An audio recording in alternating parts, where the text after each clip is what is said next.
Bonjour à toutes et à tous. Nous allons vous présenter dans le cadre de notre projet de master informatique notre sujet de projet qui s'intitule Reconnaissance de gestes pour traduire l'alphabet du langage des signes en son à l'aide d'une Leapmotion ou d'une caméra.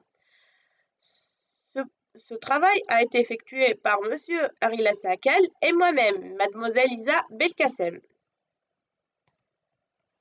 Nous allons commencer par vous présenter notre plan de travail. Donc, ce dernier se compose d'une introduction et problématique, de critères d'évaluation, exigences, d'une partie l'indifférence de durée, la relativité de position, la détection de nouveautés, le choix de notre classifieur, le classifieur naive Bayes, l'étude de l'implémentation, les résultats obtenus, la conclusion et les perspectives. Donc, pour la partie introduction, nous avons proposé donc un système de traduction de la langue des signes et nous avons démarré notre seconde phase, donc la phase du projet tutoré 2 avec les problématiques suivantes. Le système est non strict à la détection de nouveaux signes, le temps d'entraînement est relativement long et une non-distinction des gestes statiques est dynamique. Les critères d'évaluation que nous nous sommes fixés avec mon binôme sont l'aptitude à reconnaître de manière précise un ensemble de signes fixes et dynamiques et un score de 80% qui est d'ailleurs obtenu par Monsieur Marine et Al en 2014.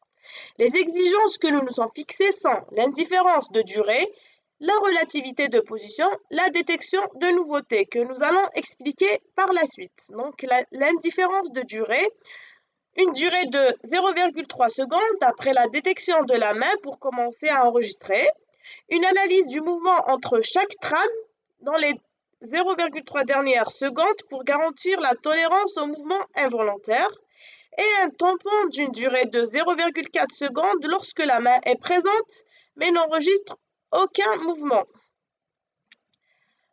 Pour la relativité de position, on a fait la normalisation des coordonnées des doigts en faisant la soustraction des coordonnées du centre de la paume et la normalisation des coordonnées centrales de la paume en comparant à un autre point normalisé par rapport à lui-même, et cela au fil du temps avec la position d'origine.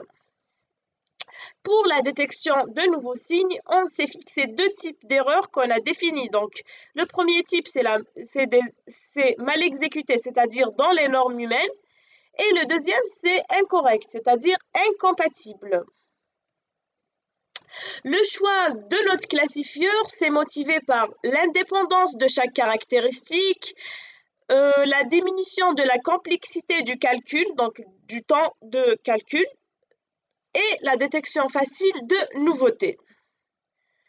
Pour le classifieur Naive Bayes que nous avons choisi pour cette deuxième approche, il est basé sur le théorème de Bayes avec une forte dépendance des hypothèses et il est utilisé amplement dans l'apprentissage automatique. Pour l'architecture de notre système, elle se compose de deux parties. La première partie, un interpréteur. Ce dernier traduit à temps réel des gestes de l'utilisateur, donc avec une reconnaissance bien sûr. Et la deuxième partie, c'est un constructeur qui crée de nouveaux jeux de données, c'est-à-dire de nouvelles langues, sans pour autant avoir des connaissances en programmation. Donc, il pourra être enrichi. Pour la partie étude de l'implémentation, les étapes sont: on a commencé par configurer la Leapmotion, la normalisation par la suite des coordonnées de la main, la configuration de l'indifférence de durée donc dans la vue de la Leapmotion, la configuration de la reconnaissance de nouveaux signes, c'est-à-dire les erreurs qu'on a prédéfinies, la définition du constructeur, de l'interpréteur, puis la récolte de données, bien sûr, et la définition d'un groupe d'entraînement et de test, la phase d'entraînement et une première traduction. Pour notre implémentation, notre traducteur automatique de la langue des signes comporte ainsi un fichier builder, un fichier interpréteur. Donc le builder, c'est le constructeur, l'interpréteur, il fait l'interprétation.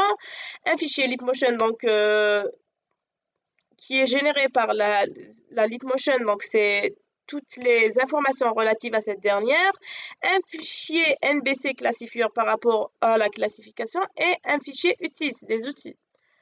Donc, pour la partie résultats, donc dans cette partie, nous allons discuter les différents résultats obtenus. Donc, nous avons obtenu un résultat de 76,4% de performance avec les nouvelles données et 93% lors de la formation et des tests avec justement l'ensemble des données prédéfinies. Et 25% donc des erreurs qu'on a eues sont dues à des signes fixes reconnus comme étant des gestes dynamiques. Et 6% plutôt des erreurs reconnues sont liées au seuil des gestes fixés. Et notre système a la possibilité de traduire et les gestes fixes et les gestes dynamiques. Donc, nous allons conclure ce travail par nos accomplissements. Donc, on a pu concevoir un système de reconnaissance de la langue des signes qui est capable de traduire les gestes fixes et les gestes dynamiques. Il est capable d'apprendre de nouvelles langues.